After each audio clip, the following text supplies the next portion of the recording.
नमस्कार, आप सभी का स्वागत है यूथ अध्ययन के चैनल पे।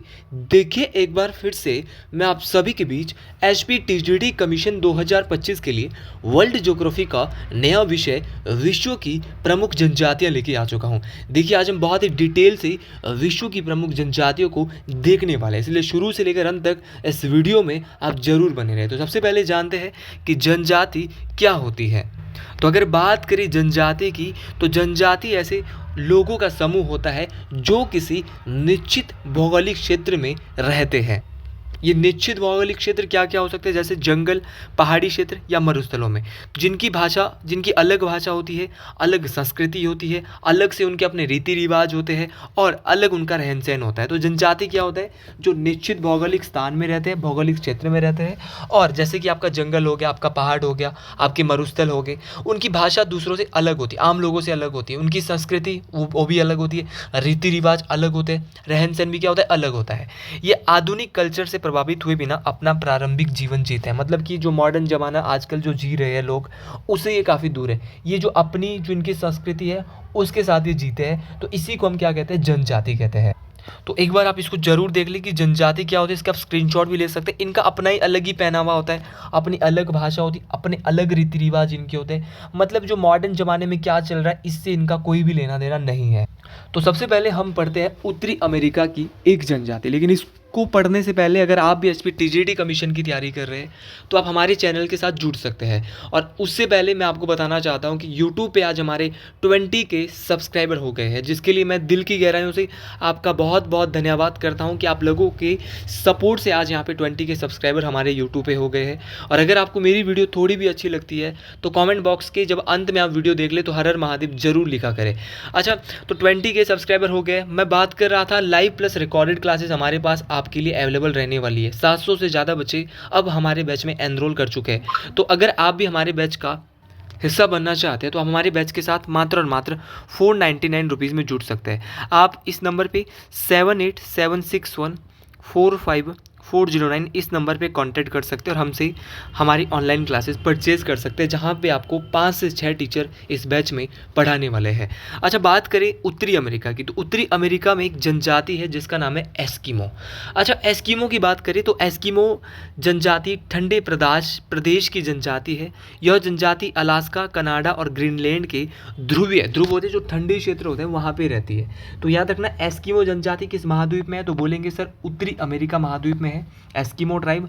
और एस्किमो जो ट्राइब है वो ठंडे प्रदेशों में रहती है। जो ये जनजाति अलास्का, आपका कनाडा और ग्रीनलैंड के ध्रुवीय क्षेत्र में रहती है। देखिए, एस्किमो जनजाति जिस घर में रहती है उस घर को क्या कहा जाता है, ये क्वेश्चन बहुत बार परीक्षाओं में पूछा जाता है। पहले तो हमने बताया कि कहाँ रहती है, तो अलास्का, कनाडा और ग्रीनलैंड में।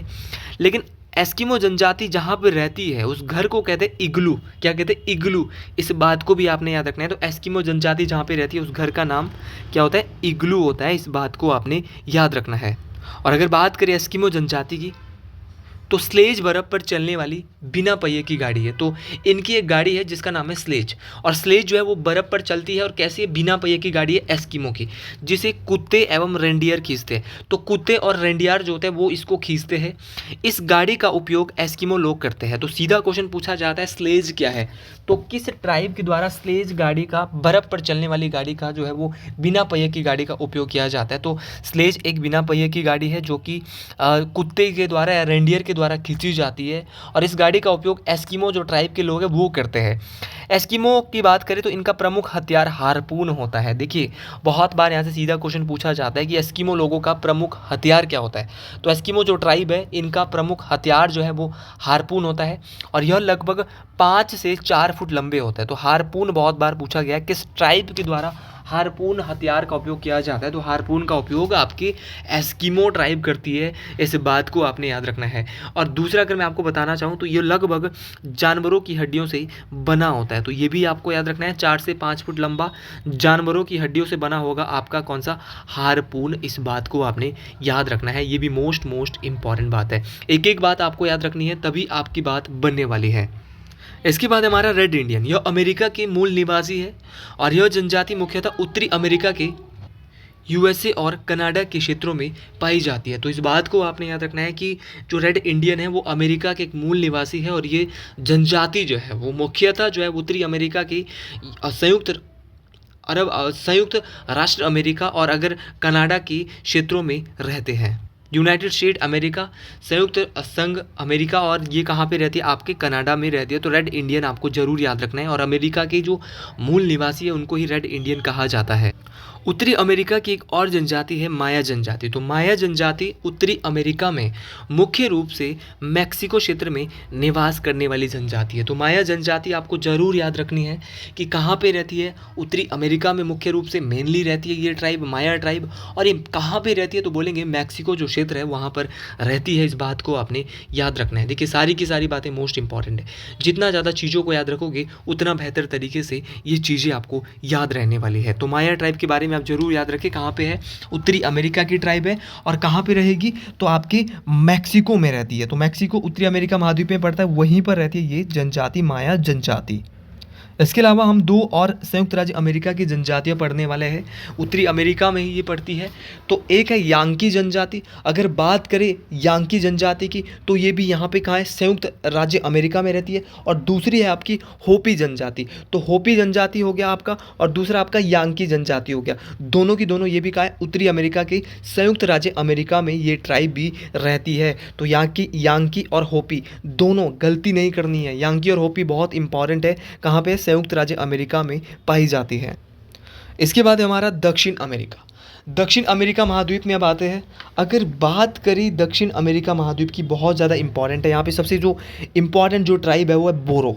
अगर बात करें बोरो ट्राइब की तो बोरो जनजाति पश्चिमी अमेजन बेसिन मुख्य रूप से ब्राज़ील के सीमांत क्षेत्रों में निवास करती है। तो सीधा क्वेश्चन परीक्षाओं में पूछा जाता है कि बोरो जनजाति कहाँ रहती है? तो ये पश्चिमी जो अमेजन बेसिन है, जहाँ पे अमेजन रिवर बह रही है, मुख्य रूप से जो ब्राज़ील का जो सीमांत क्षेत्र है ना, वहाँ पे निवास करती है आपकी बोरो जनजाति।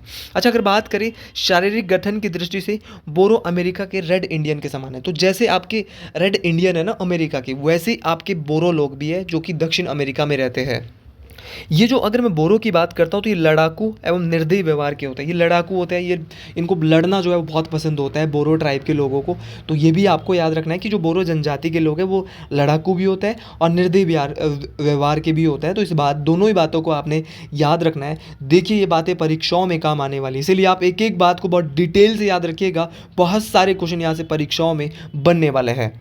अगर बात करें आपकी बोरो जनजाति की तो इनके उत्सवों में मानव हत्या एवं मांस भक्षण अधिक प्रचलित है। तो मानव को यहाँ पे ये क्या करते हैं? आपस में जो है मानव हत्या कर देते हैं और मांस भक्षण अधिक प्रचलित है, मांस को खाते हैं। देखिए बहुत ही ज़्यादा ये निर्दयी है। और विजय चिन्ह के रूप में वो मानव खोपड़ियों को अपनी झोपड़ियों में लगाते हैं। तो जब ये जीत जाते हैं, मतलब किसी को मार देते हैं, तो जो मानव की जो खोपड़ियाँ है ना, उसको ये अपने जो कहाँ पे लगाते हैं, जो इनका झोपड़ियाँ होती है वहाँ पे लगाते हैं। तो बहुत ही निर्दयी व्यवहार के, इसलिए मैंने इनको बहुत निर्दयी बोला, इनको बहुत लड़ाकू बोला, क्योंकि इस प्रकार की जो मांस का भक्षण कर रहे हैं, मानव की हत्या कर रहे हैं। तो ये कौन सी जनजाति दक्षिण अमेरिका की है?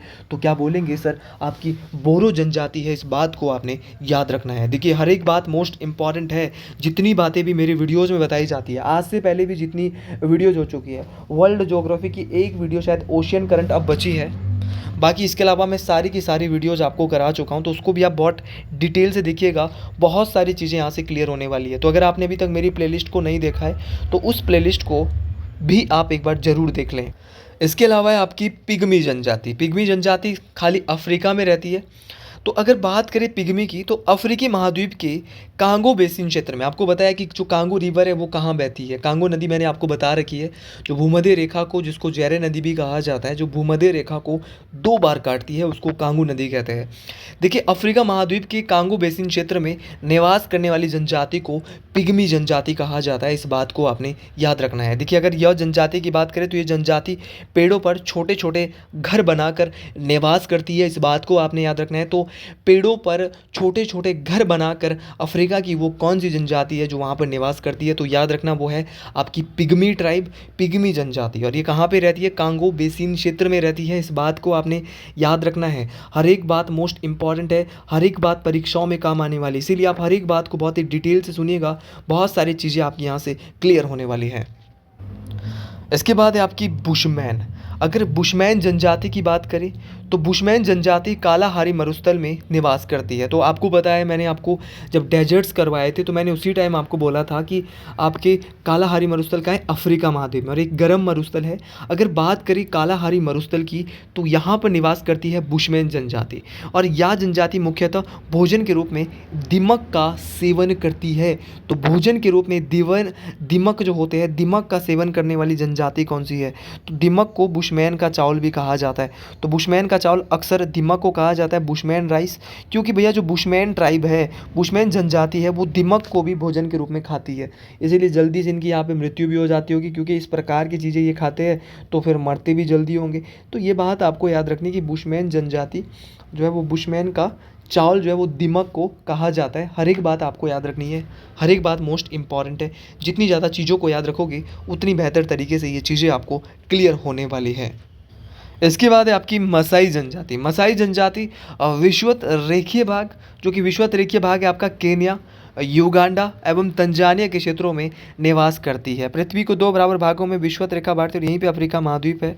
तो जितना भी विषुवत रेखीय क्षेत्र है, चाहे उसमें युगांडा है, चाहे केन्या है, चाहे तंजानिया है, इन्हीं क्षेत्रों में निवास करने वाली जनजाति जो है वो मसाई जनजाति है। इस बात को आपने याद रखना है कि मसाई जनजाति कहाँ पे पाई जाती है। तो भैया याद रखेंगे, मसाई ट्राइब जो है वो आपकी केन्या, युगांडा और तंजानिया के जो क्षेत्र है वहाँ पे निवास करती है। इस बात को आपने याद रखना है। चीज़ें एक एक इम्पॉर्टेंट है, हर एक बात को जितना डिटेल से सुनोगे उतनी डिटेल में ये चीज़ें आपको क्लियर होने वाली है। तो मसाई जनजाति आपके विषुवत रेखीय क्षेत्र केन्या, युगांडा और तंजानिया में रहती है। इस बात को आपने याद रखनी है। और यह जनजाति जिस घर में रहती है उस घर को क्रॉल कहा जाता है। ये क्वेश्चन भी बहुत इंपॉर्टेंट है कि मसाई जनजाति आपकी कहाँ रहती है और उस घर को क्या कहा जाता है। तो उस घर को क्रॉल कहते हैं। इस बात को आपने याद रखना है। हर एक बात मोस्ट इंपॉर्टेंट है। जितनी ज़्यादा बातों को इंपॉर्टेंट तरीके से याद रखोगे उतनी ज़्यादा ये बातें आपको क्लियर होने वाली है। इसके बाद आगे बढ़ते हुए हम पढ़ेंगे तुआरेग जनजाति।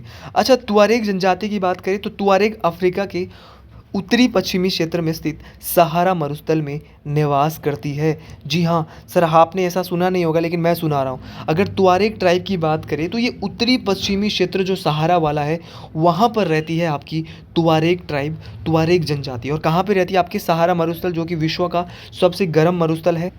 और अगर बात करें तुआरेग ट्राइब की तो यह जनजाति की जो मुख्य विशेषता है कि यह सहारा मरुस्थल में आने वाले पर्यटकों के लिए गाइड का काम करते हैं। तो इन्होंने ये नकाब से लगाए रहते हैं ये, और यहाँ पे ये गाइड मतलब यहाँ पे गाइड करते हैं लोगों को जो घूमने के लिए यहाँ पर्यटक आएंगे। मान लो कोई सहारा मरुस्थल में जा रहा है तो वहाँ पे जो एक जनजाति, एक ट्राइब है जो वहाँ पे जो जितने भी लोग सहारा मरुस्थल घूमने आते हैं उनको गाइड करेगी कि आपको ऐसे घूमना है, वो करना है। तो कुछ इसमें ऐसे भी होंगे जिसको नॉर्मल इंग्लिश भाषा भी आती होगी। तो ऐसा नहीं है कि कुछ लोग, हर एक लोग यहाँ पे, जैसे कि आपका हाटी ट्राइब है, सिरमौर जिले का एक हाटी ट्राइब है हिमाचल प्रदेश की अगर मैं बात करूँ तो सिरमौर जिले में एक हाटी ट्राइब है। तो वहाँ के लोग बहुत सारी चीज़ें जान लेते हैं। तो ये ट्राइब जो थी, अब कुछ ट्राइब ऐसी हो चुकी है जो अब मॉडर्न में भी आ चुकी है। ठीक है, तो ये चीज़ मैं आपको बताना चाहता हूँ यहाँ से। इसके बाद है आपका जुलू जनजाति। जुलू और बोअर ये दोनों की दोनों दक्षिण अफ्रीका देश में है। एक जुलू जनजाति आप देख सकते हैं और दूसरी है आपकी बोअर जनजाति। तो बोअर और जुलू दोनों परीक्षाओं में पूछी गई है किस देश में है, तो बोलेंगे सर दक्षिण अफ्रीका देश में है। तो इसके बाद हमने दक्षिण अफ्रीका को पढ़ने के बाद अब हम पढ़ेंगे एशिया महाद्वीप। तो चलिए मित्रों, एशिया की बात करें तो एशिया में आपकी सबसे पहले पढ़ेंगे बद्दू जनजाति। अच्छा, बद्दू की बात करें तो यह जनजाति अरब मरुस्थल में निवास करती है। तो पहला क्वेश्चन तो यही कि अरब मरुस्थल में आपकी कौन सी जनजाति निवास करती है, तो आपकी बद्दू जनजाति निवास करती है। और ये ऊँट, भेड़, बकरी एवं घोड़े को पालने का काम करती है। तो ऊँट हो गया आपका, घोड़े हो गया आपका, भेड़ हो गया, इनको पालने का काम एशिया की कौन सी जनजाति कर रही है, तो बोलेंगे आपकी बद्दू जनजाति। कहाँ पे रहती है? आपकी अरब मरुस्थल में रहती है। इसके बाद है अगली कुर्द जनजाति। ये भी एशिया की है और कुर्द जनजाति ईरान एवं इराक के क्षेत्रों में निवास करती है। तो याद रखना है कि जो आपकी कुर्द जनजाति है वो कहाँ पे निवास करती है। तो आपकी जो कुर्द जनजाति है वो आपके निवास जो करती है वो आपकी कहाँ करेगी, तो ये अरब मरुस्थल में निवास करती है। ये कहाँ पे? इराक, ईरान और इराक। बहुत आसान है, हड़बड़ाना नहीं है कि कुर्द जनजाति ईरान में भी रहती है और इराक में भी रहती है। दोनों बातें आपको याद रखनी है, दोनों ही बातें मोस्ट इम्पॉर्टेंट है। इसके बाद आगे बढ़ते हुए हम देखेंगे किर्गिज जनजाति। अच्छा, किर्गिज भी एशिया की ही जनजाति, यहाँ से भी क्वेश्चन अक्सर पूछते जाते हैं। किर्गिज मध्य एशिया के किर्गिस्तान एवं पामीर के पठार क्षेत्र में निवास करती है। ये दूध को सड़ाकर खट्टी शराब बनाते हैं। तो एशिया की वो जनजाति जो दूध को सड़ाकर खट्टी शराब बनाते हैं तो आपकी किर्गिज जनजाति है, जिसे कुमिस कहते हैं। तो कुमिस क्या है? तो कुमिस एक शराब का रूप है जो कि किर्गिज जनजाति के लोगों के द्वारा सड़ाकर बनाई जाती है। इस बात को आपने याद रखना है। और निवास के लिए गोलाकार तंबू का प्रयोग ये करते हैं, इस बात को आपने याद रखना है। ये भी मोस्ट इम्पॉर्टेंट बात है। और जिसे यूर्त कहा जाता है, तो निवास के लिए ये तंबू बनाते हैं और इस तंबू को जो है वो एक नाम दिया जाता है यूर्त। क्या नाम दिया जाता है? यूर्त नाम। तो ये भी आपको ज़रूर याद रखना है, भी मोस्ट इम्पॉर्टेंट है। देखिए ये सारी बातें मोस्ट इम्पॉर्टेंट है। जितना ज़्यादा आप इन बातों को याद रखोगे ना, उतने अच्छे तरीके से आपको ये बातें क्लियर होने वाली है। तो आप इन बातों को बहुत डिटेल से याद रखिएगा, ये बातें आपको बहुत काम आने वाली है। अच्छा, आगे बढ़ते हैं आपके किर्गिज जनजाति के बाद। और अगर आपको थोड़ी भी मेरी वीडियो पसंद आती हो तो कमेंट बॉक्स में एक बार ज़रूर लिखिए हर हर महादेव, क्योंकि उन्हीं के नाम से देखिए चैनल चल रहा है और वही जो है इसके देखिए मालिक भगवान ही है। हम तो कठपुतलियाँ हैं, हमारा कार्य तो, और मैं तो यही मानता हूँ कि भगवान ने मुझे यहाँ, मैं तो एक माध्यम हूँ जो आपके बीच आया हूँ और आपके लिए फ्री कंटेंट प्रोवाइड करा रहा हूँ। शायद कोचिंग सेंटरों में भी ऐसा कंटेंट आपको प्रोवाइड ना करवाया जाए। और जैसा कि मैं देख रहा था कि बहुत सारे कोचिंगों में भी अब मेरा कंटेंट पढ़ाया जा रहा है, तो बहुत अच्छा लग रहा है कि मेरा फ्री वाला कंटेंट बहुत सारे लोगों को, लेकिन वो पैसों के जरिए पहुंच रहा है। मैं सोच रहा हूँ कि फ्री ये कंटेंट लोगों तक पहुँचे। अब कोचिंग सेंटरों में आपसे 3-3 हज़ार रुपये मंथली लिया जा रहा है, 2-2 हज़ार लिया जा रहा है, 1500 से कम तो कोई बात ही नहीं करता। लेकिन भैया मैं बात करता हूँ 499 में। यहाँ पे तो एक चीज़ और भी है, लाइव के साथ रिकॉर्डेड, जब मर्जी देखिए आप रिकॉर्डेड, रात दिन सुबह शाम 24 घंटे आपको मेरी वीडियो देखने को मिलने वाली। तो कैमेसिन जनजाति और यूकागिर जनजाति ये रूस के साइबेरिया क्षेत्र में रहती है। तो रूस के साइबेरिया क्षेत्र में आपकी कैमेसिन और यूकागिर दोनों जनजातियां याद रखनी है। कैमेसिन और यूकागिर जनजाति कहाँ रहती है? तो रूस के साइबेरिया क्षेत्र में रहती है। इस बात को आपने याद रखना है। इसके बाद है सेमांग जनजाति। अगर सेमांग जनजाति की बात करें तो सेमांग मलेशिया में निवास करती है और यह एक प्रमुख जनजाति है। तो याद रखना, सेमांग जनजाति मलेशिया में निवास करती है और यह एक कैसी जनजाति है?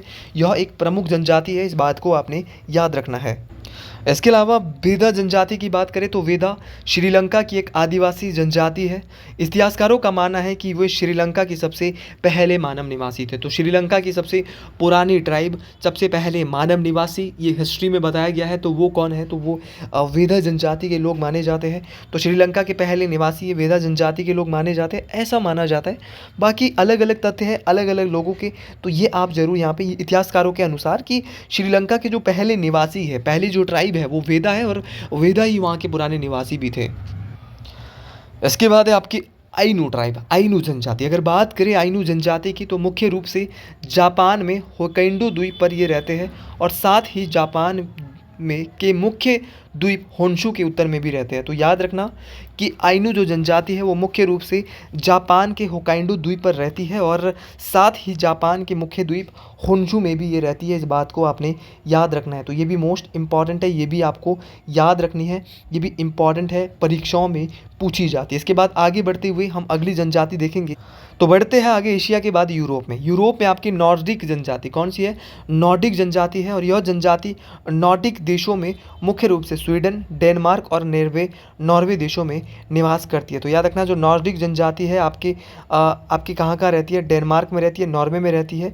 तो ये यहाँ पे निवास करती है। अच्छा, फ्लेमिश ट्राइब। अगर फ्लेमिश ट्राइब की बात करें तो ये जनजाति बेल्जियम में निवास करती है। तो बेल्जियम में निवास करने वाली यूरोप की जनजाति तो बोलेंगे आपकी फ्लेमिश जनजाति है। इस बात को आपने याद रखना है। फ्लेमिश जनजाति भी मोस्ट इम्पॉर्टेंट है, परीक्षाओं में बार बार पूछी जाती है।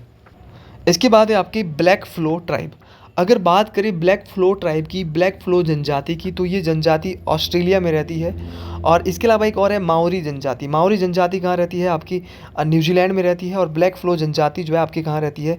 ऑस्ट्रेलिया में रहती है। दोनों ही बातें मोस्ट इंपॉर्टेंट है, दोनों ही बातों को आपने बहुत डिटेल से याद रखना है। यहाँ से दोनों ही बातें आपकी पूछी जाती हैं। तो ये भी आपको याद रखनी है। ब्लैक फ्लो जनजाति ऑस्ट्रेलिया में रहती है, माओरी जनजाति न्यूजीलैंड में रहती है। तो यहाँ से, और देखिए माओरी तो बहुत बार परीक्षाओं में पूछी जाती है। सीधा सीधा क्वेश्चन आता है कि माओरी जनजाति कहाँ पे है? तो माओरी जनजाति आपकी न्यूजीलैंड की एक ट्राइब है, बहुत इंपॉर्टेंट है। देखिए जनजातियों के लोगों की जो अलग से अपनी वेशभूषा आप देख सकते हैं, देखो इन्होंने ओट अपने काट रखे हैं, ओट का एक हिस्सा काट के इन्होंने इसमें फंसा रखा है कुछ, है ना, कुछ प्लेट्स ही लगाते हैं। और ये प्लेट शादी के बाद लगाई जाती है, शादी से पहले ये प्लेट नहीं होती लड़कियों को। और ये सिर्फ यहाँ पे लड़कियाँ हैं, ये जो है वो जो यहाँ मावरी जनजाति की जो लड़कियाँ हैं इनको ये प्लेट लगाई गई है, बाकियों को ये प्लेट नहीं है ना। तो ये देखो ये प्लेट बहुत मुश्किल है यार, तो इस प्लेट को लगाते हैं, काट के लगाते हैं, बड़ा बड़ा ही अलग अलग इनका जो है वो संस्कृति रहती है, ट्राइब है इनकी, तो ये अलग अलग है, अपना सबका अलग अलग है। तो आज के लिए इतना ही, बाकी मिलते हैं अगले वीडियो में बहुत जल्द। हर हर महादेव टू ऑल, जय हिंद जय हिमाचल प्रदेश। अगर वीडियो थोड़ी भी अच्छी लगी हो तो कमेंट बॉक्स में ज़रूर लिखिए। जय शिरगुड़ महाराज, हर हर महादेव, जय हिंद जय हिमाचल प्रदेश, जय भारत।